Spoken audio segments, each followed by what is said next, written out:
One of the really nice things about this route is that as you're going along the lake, you have beautiful views, and because of this funny Y-shape thing, you can see where you're going to go. Like over there, up that lake, and a few hours from now I'll be on the other side. That's kind of cool. See, a little while back I saw kind of disarticulated deer carcass in somebody's driveway in a spot that, you know, like if you had been home you probably would have moved it out of your driveway, but instead it's like tufts of fur and bits of backbone scattered all around the place. Clearly nobody's home. Either that or they have a very rustic sense of decorating. Check this out! Woo! New pavement. Sweet! I appreciate this sign. Ain't that nice?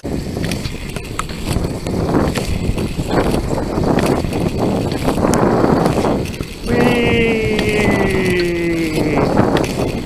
I get that I have more resources than the average person in the United States and certainly in the world, but and I also get that I would have more resources if I had not reproduced so much. But when I get to places like this, you know, I'm always astounded by how many people in the world have a lot more money than I do. Because damn, this place is absolutely packed with these fantastic mansions. Whew, this is about as close as you get to going around the Bay Loop out here around Keuka. I think next time you're out here we definitely should get the bikes and come out and do this loop. It's really quite pleasant. There are no cars at all, like no cars in the last hour or so. It's just been completely vacant. Probably partly this season, given that these are all seasonal houses, partly the COVID, but also I imagine this is a pretty quiet road even in the high season when everybody is not hiding from a pandemic. You should definitely look forward to this. Well, here we are, almost at the halfway point. That's the only hill on this route, basically. A couple hundred feet up, doesn't seem too bad compared to the average.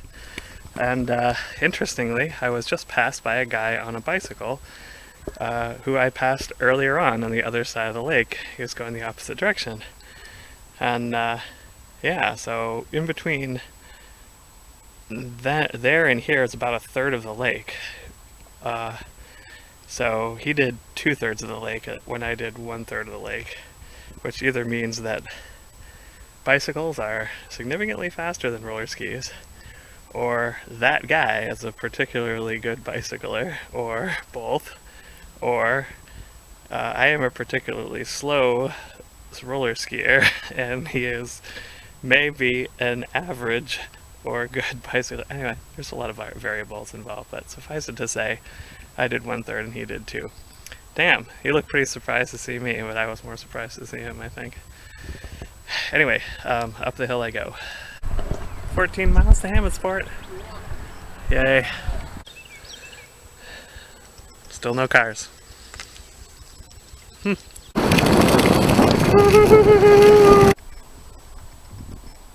Ta-da! Yay, almost there. Done. 60 miles. 7 hours total, almost on the dot. Didn't quite keep up 10 miles an hour, which would have been 6 hours. My heart rate roughly at 150 the whole time. I did drink, well, I guess the Gatorade has a little bit of sugar in it, so I had a little bit of sugar with the Gatorade, but there's not a heck of a lot of calories in that. Kind of feel like I should take this moment to give a little shout out to the people who inspired me to do this little project, and there are many. I guess I have to credit Rob Cook with it a little bit. Rob Cook, who does a lot of endurance bikey things and keeps track of his mileage on his smartphone and his elevation gain and so on, and that kind of, it's inspiring to see him putting those things together and going for his personal best and so on. Also inspired by my old friend and COE instructor Charlotte, who's out there kicking butt, running ultra marathons. It's great to see her posts on Facebook. And of course my mom, who is still a badass, as many of you probably know. Every once in a while, sitting around in basement land, start complaining about how I'm old and slow, and Ben says, oh, you don't blame it on age, it's not age, it's just that you don't get out exercising very much, you know, too much work time, too much time in the basement.